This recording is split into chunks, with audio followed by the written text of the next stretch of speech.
May is Building Safety Month, and that's what actually the Department of Permitting Services is all about. We're about keeping buildings safe for people.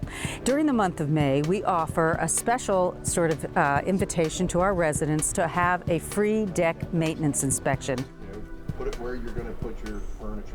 What we're going to do is we're going to check the lag bolts that are attached, or through bolts that are attached, that are really the support for the house. This is one of the most critical portions of the deck that gets neglected. Okay, you want to get up here to the band board, and you want to take an adjustable wrench, and we want to just try and put a little turn on it and see if they're tight. That one's very tight. That's a good sign. The bolts appear to be put in about 2 foot on center, 16 inches to 2 foot on center, and some of them are staggered up and down. That's really the way you need to do it. Up and down gives you a better gives it better attachment and helps spread the weight out a little better. And these are supposed to be corrosion resistant bolts. I won't say corrosion proof, but corrosion resistant. And you can see that water has definitely had an effect, and the weather has definitely had an effect on this bolt. And we want to check the wood to see if it's showing any signs of rot. So you don't have to really dig in, but you kind of push, and you can see this post is in pretty good shape. It's still holding its treatment well, and it's not denting in real well. We might find some wood around here, looking at some other stuff where this will sink in pretty well, and that's a good sign that you would need a replacement. These small cracks that you see in the beam itself are fairly normal. They're checking and spalling from the beam as it dries out a little bit. As long as you can't see all the way through them, you're in good shape. This really doesn't have a lot of a structural effect on it. If this was real wide and starting to crack the lumber, then we would suggest that these be replaced. And these have base caps, which are excellent. That stops anything in case somebody would hit it. We're looking for signs of black mold or anything like that down here. Some of the green is some mold growing. And actually every year you should power wash your deck. You clean that up. A lot of decks will look like this and then look almost new once they're power washed. You can see that the weather has really taken a toll on this over the lifespan of the deck. It doesn't appear that this was incorrect construction. It does appear that it probably was just age and weather, and being this spot, it probably takes all of the weather. And you can see that's related all the way up through the rails and the safety rails of the deck here. So we would do the same thing. You can see that this is kind of spongy a little bit. The fasteners here were not corrosion resistant, weren't the right type of screw, so they rusted away. Some of them broke off at the head where the head's attached and the screw snapped off, and some of them just rusted all the way through and they're gone. We want to check the spindles here to make sure that they're tight. And again, you want to check the corrosion for the fasteners on those, and make sure that you're using the right type of fastener, screws or nails, but they are listed for decks. And that's very important. Deck failures occur when people lean over the edge like this to look. This is where you normally get most of your pressure. These are designed for a certain amount of thrust against them, but really that thrust is people looking out over the edge, leaning against it. We would give this a little bit of shake here. You can see that we're getting a lot of movement.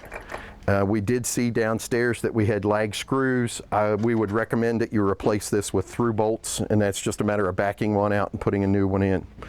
You can see here where the weather has been treated. The deck wasn't treated real well, and it's actually starting to pull apart here as it's separating and starting to try and do its return to nature, so to speak. We would tell the homeowner there are possibly some things that could be salvaged from this deck as it's repaired, but most of this needs to be replaced, and with possibly new parts and pieces. Now, when you do that, if you replace one picket, you don't need a permit. If you replace the whole rail system and the stairs, we ask you to come get a permit from us so that we can inspect it and make sure that it is being done properly. We're not out here just to chase you around. We want to make sure that you're safe. The last thing that I want to hear ever, and it runs chills through me when I hear of a deck collapse, And we're getting to be that time of year. Everybody's going to have barbecues. People get on the deck. You get a lot of people there. They all start moving one way or the other, and that's just what it takes to break it down and have a collapse and then have injuries. And that's what this is all about, stopping people from getting injured. If a consumer is thinking about putting an addition on a house or a deck, they need to get a permit from the permitting office in Montgomery County. And so that permit ensures that it gets inspected and that it's built to code. County inspectors and the permit process is designed to save your neck. That's really what it's about. And sometimes it can be frustrating to have to go through a bureaucratic process, but it's for your own good. If a homeowner hires a contractor, it's very important to first hire a licensed contractor. If you do hire a licensed contractor, you want them to actually apply for the permit from DPS, because they're the ones that are going to be building the deck or the addition, and they want to make sure that they know how to build it to code. And if there's a violation, you want the contractor to get that notice, not the homeowner.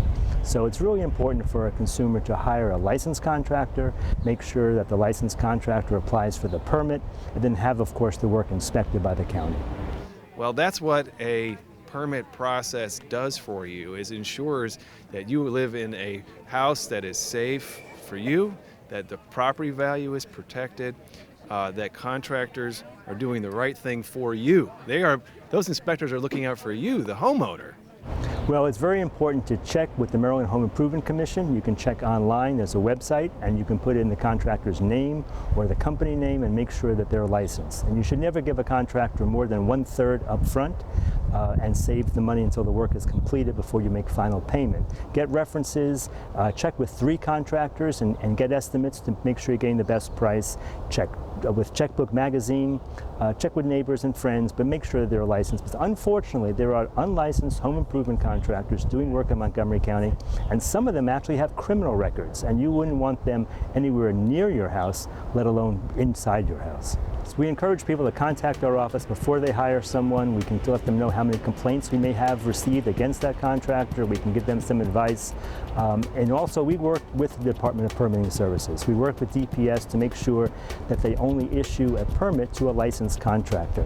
Sometimes a contractor who's not licensed will try and trick the homeowner into applying for the permit because the contractor knows that they're not going to be able to get the permit because they're not licensed. And so we try and work hand in hand with the permitting office to make sure that they only issue permits to licensed contractors.